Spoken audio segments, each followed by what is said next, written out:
Hey friends, Welcome to Slow Travel Nomads. we are in California right now and we are exploring different places on the weekend, and we want to see more of the wine country. And that's our choice is Sonoma and Napa, but we chose Napa. Today we're going to go up to Napa, Calistoga, and take Which a look is around and the visit. most northern part of Napa County. Yeah. Every day's an adventure on repeat.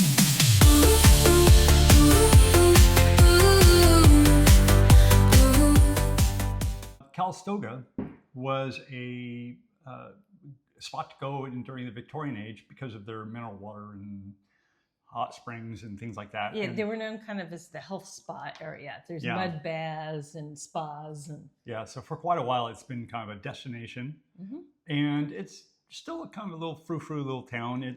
There's nice restaurants there, old brick buildings and old bank, and it's just a little stretch of old buildings right there, and then along with little frou-frou shops. And in fact, there are shops that, to give you an example, there's a wine shop up there that has a bottle of Screaming Eagle. I think it's a 97, and that bottle is they've got the price on there of $4,500, and it's sitting right next to the chips and in a wine fridge, but just in a fridge. Yeah. Yeah, yeah, it's well preserved, but so it's not.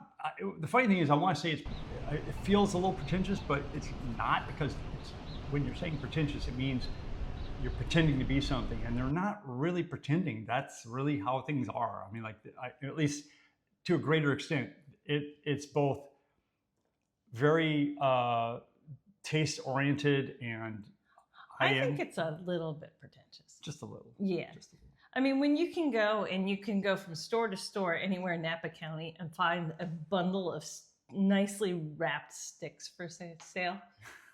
Yeah, we had this joke going for like while. a decade with Yeah, our kid. And we'd go up to Napa, downtown Napa, and you could go from store to store and you'd play a game looking for the bundle of sticks. They never put it right out front, but you could always find it. It was really funny because, like, oh, hey, look. Yeah, and then who's the person that paid for a bundle of sticks with ribbon around it?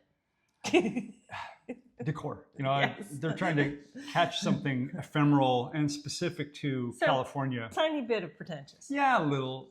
There's also this lovely train station that has been converted into shops. Yeah, it's been, since 1977, it's been a historic preservation location. They only had one train car to start with, but then over the years, they've built up more. And now they have a whole platform with a whole bunch of rail cars. It's kind of charming. It's just neat because they're nice little restaurants, and they even have a chocolate place down there, which actually is quite good. Definitely recommend it. So the land in Napa is too valuable to grow anything but grapes. So you're either resting the soil or you're growing grapes. Yeah. And Bennett Lane is right at the top of the valley. It's right up against Mount St.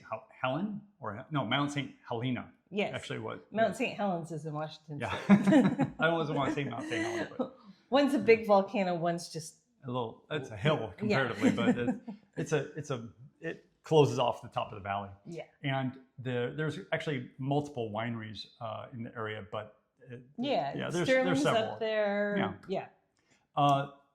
The winery is owned by Randy and Lisa Lynch, and they owned it since, I don't know, they've owned it for 20 years. Yeah. And they started off just wanting to make a winery based on their interest in Italian wines and food and culture. Yeah, wouldn't that be nice? Don't all of I know. us have that kind of Yeah. dream, like, oh, I'd like a little Wouldn't it be winery. nice? Yeah. I'd like a little place on the beach or something like that. Oh, I'd like a little winery in Calistoga.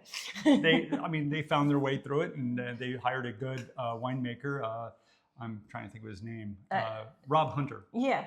And he handles the technical execution. And the combination, they do pretty good. They make a good wine. They choose to make mostly red wines. We went up there thinking that we were going to have a white wine because it was a hot day. It was a hot day, beautiful weather, and we thought we'd sit outside, but instead we actually ended up sitting too inside. hot. Yeah, Yeah. it was a little too hot. So we tried all the red wines, and I thought that was really fun. Yeah. Their flagship red is a Cab Syrah and Petit Verdot and Merlot mix. It's called the Maximus blend. Yeah, Maximus, and it varies from year to year depending on the grapes they have available. And, They name most of their wines off of like the Roman emperors, or it's very Italian Rome themed. Yeah, it takes that inspiration. Yeah. And of course the winery has a bit of Italian style to it, which is nice. And I found what was interesting about the style of their winemaking is that they go real late harvest. Their grapes are practically little, like they're not quite raisins. They're on the verge of becoming raisins, but they harvest them, and it was interesting. They're really packed with sugar. Our host, he said that they tend to, hey, you can always add a little water, but they want a very particular flavor, so that's why they also have open fermentation tanks, and they go low and slow, which was also interesting because some wineries go a little faster, a little higher temperature on their fermentation, and they actually deliberately stir, and they have access to it, and they stir and they keep it low temperature. The grapes while they're in fermentation. So this is kind of what it lets us enable that. Or if we have a wine that is perhaps a little temperamental, we're able to control the process of fermentation a lot more. You can literally get in there if you wanted to. So probably. The other thing is that they don't oak heavily, but they use French and American oak with thin stave, and they also. We were looking at the barrel heads, and they said stave is like the toasting of the oak barrel. Well, for the flavors stave and the tannins. is a single piece of wood. Oh, okay. But the reason why I like a wine will taste oaky or not oaky or kind of toasted or not is because of how burned the inside is, and also how long they leave it in there. Yeah. So anyway, that they don't over oak their wine. But I thought it was a nice approach, and it was a good tasting wine. Yeah, and the visit was really nice. All the hosts that were there were super nice and very friendly. Real very casual. accommodating. It's like they let us taste almost everything. It was really fun time. They had paid. You can choose different flights and all that. We picked two, and so it was the two lined up, so it was almost everything. Yeah. And then there was like one. I was like, oh, it says here you have a rosé, and they're like, well, we just have a small bit of it left. It went really well this year. Yeah, they sold a lot at Bottle Rock. Big concert which is a in big Napa. concert every year in Napa. It's and so we tasted it. And a rosé sold very well at Bottle Rock, mostly because it was incredibly hot, and we had all the white wine. So our white Maximus, which is our Sauvignon Blanc-based blend, as well as our rosé, sold very, very well. So much so that we only get to rarely pour it here in the tasting room. I usually tell people it's amazing. Buy a bottle sight unseen, and if you hate it, you can call the winery and you can be fired. That's how confident I am that you guys will enjoy it. it's really clean.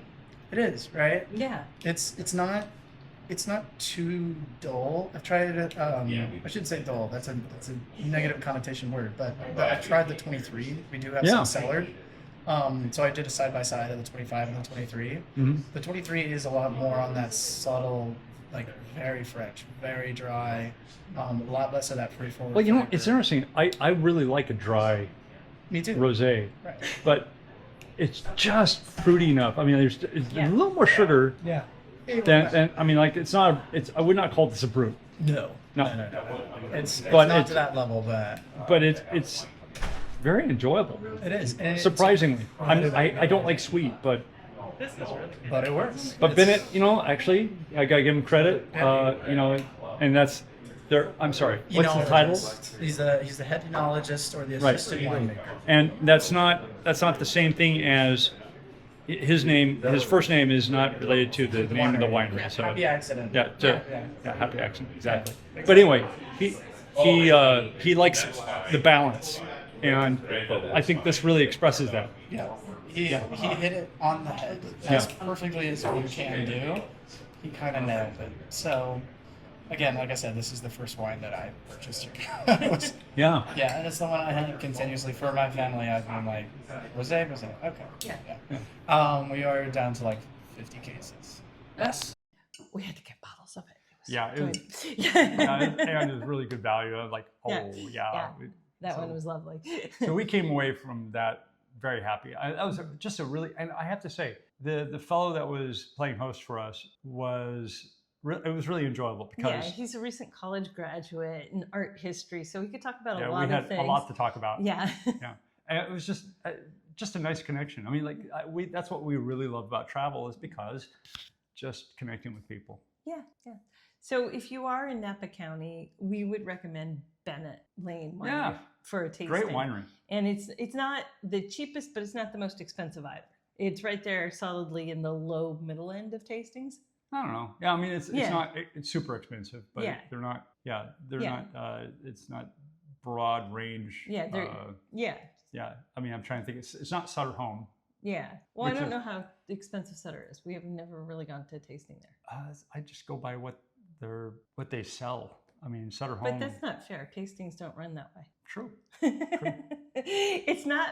What's the one? Opus? It's not Opus. Is that the one? Or Screaming Eagle? Yeah, it's not the Screaming Eagle, but it's not free. Yeah, Opus is hard to get into too. I mean, they're not cheap. Yeah, you do probably need a reservation. Like everything since the pandemic, there's only a handful where you can just drive up anymore. Yeah. Well, there's a few. There's a sign up front for some of those. Yeah. So if you want to hear more of this content, please like and subscribe. We are the Slow Travel Nomads. Thank you.